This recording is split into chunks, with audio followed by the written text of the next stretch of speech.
আজ আমি বানাবো খুবই প্রিয় একটা রেসিপি পুঁই বিচড়ি। অনেকেই পুঁই মেটুলি বলে থাকে, যা স্বাস্থ্যের পক্ষে খুব উপকার, বিশেষ করে ডায়াবেটিস রোগীদের জন্য খুবই উপকারী। এই রেসিপি সবাই কম বেশি বাড়িতে বানিয়ে থাকে, বাচ্চা থেকে শুরু করে বড়রা খুব একটা খেতে চায় না। বিশ্বাস করুন বন্ধুরা, এই পদ্ধতিতে একবার বাড়িতে বানিয়ে ফেলুন, বড়রা তো খাবেই, বাচ্চারাও চেয়ে চেয়ে খাবে।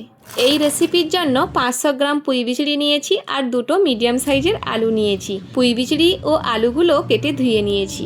পুঁই বিচড়ি বানানোর জন্য যা যা উপকরণ লাগবে: ফোড়নের জন্য আছে অল্প কালো জিরে, গোটা গরম মশলা, গোটা শুকনো লঙ্কা, একটি তেজপাতা আর দুটো মিডিয়াম সাইজের পেঁয়াজ কুচি। চিংড়ি মাছগুলো ছাড়িয়ে লবণ হলুদ মাখিয়ে নিয়েছি। রসুন ও 4টে শুকনো লঙ্কা বাটা, একটি টমেটো কুচি। ও মা, কড়াইতে তেল দিয়ে চিংড়ি মাছগুলো ভেজে নিচ্ছ? হ্যাঁ রে, চিংড়ি মাছগুলো হালকা হাই ফ্লেমে ভেজে নিচ্ছি। নমস্কার বন্ধুরা, আমি মন্টু, আপনারা দেখছেন মন্টুর রান্নাঘর। পুঁই বিচড়ি বানানোর জন্য ওই কড়াইতে কিছুটা সরিষার তেল দিয়ে ফোড়ন দিয়ে হালকা ভেজে নিচ্ছি। এর থেকে একটা সুন্দর গন্ধ বেরিয়েছে। এরপর দিয়ে দেবে কেটে রাখা পেঁয়াজ, তাই তো? হ্যাঁ রে, পেঁয়াজটি দিয়ে হালকা গোল্ডেন করে ভেজে নেব। পেঁয়াজ ভাজা হয়ে গেলে এরপর কি দেবে মা? পেঁয়াজটা হালকা ভাজা হয়ে গেছে, এরপর দেব রসুন ও লঙ্কা বাটা।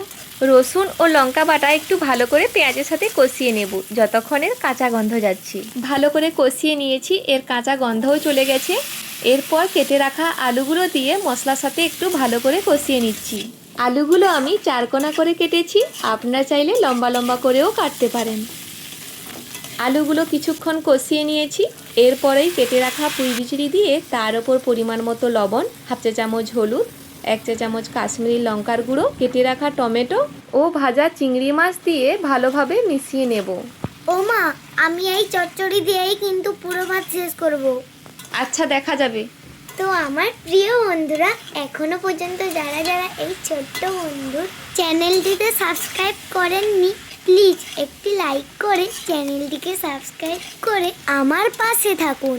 ভালোভাবে উপকরণগুলি মিশিয়ে নিয়েছি।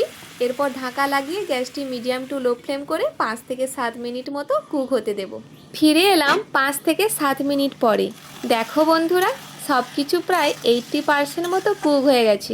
আর কিছু নয়, এইবার শুধু ভালোভাবে কষাতে থাকবো। বন্ধুরা, এই পদ্ধতিতে একবার বানান, কিছু নয়, জলের মতো সহজ, বেশি উপকরণও লাগছে না। আর দেরি কিসের, কম উপকরণ দিয়ে সুস্বাদু হেলদি খাবার বাড়িতেই বানিয়ে ফেলুন। তো বন্ধুরা, খুবই কম সময়ে ফাইনালি এই রেসিপিটা পুরোপুরিভাবে কমপ্লিট। দেখুন বন্ধুরা, কতটা লোভনীয় দেখাচ্ছে আর টেস্ট। একবার এইভাবে বানান, তবেই তো বুঝতে পারবেন। তো বন্ধুরা, এই ভিডিওটি যদি আপনাদের ভালো লেগে থাকে তাহলে অবশ্যই এইভাবে একবার বাড়িতে বানিয়ে কমেন্টে জানাবেন। আমরা আসছি আবার পরের ভিডিও নিয়ে। ভালো থাকুন, সুস্থ থাকুন।